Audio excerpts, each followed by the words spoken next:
Hello everyone, if your microphone is not working on Arc Radius, then you have come to the right place because in this video I'm going to show you how easy it is to fix your microphone not working on Arc Radius easily. So first off, what you're going to do is you're going to open up your start menu, you're going to write here settings, you're going to go into privacy and security, you're going to click onto microphone here, and here you need to make sure microphone access and let apps access your microphone are both turned on. So make sure to turn both of these settings on.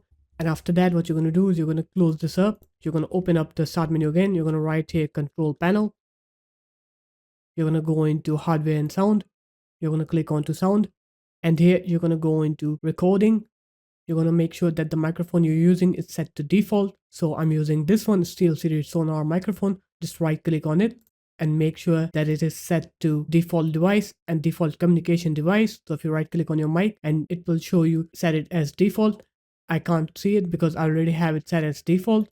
After that, you're going to click apply. Okay, you're going to go ahead and restart your computer. And once you're done with the restart, now when you try to play Arc Raiders and check your mic, you'll see that it will be working correctly. So there it is guys, that's how easy it was. If you guys found this video helpful, make sure to leave a like, comment and subscribe to the channel, and I'll see you in my next video. Peace.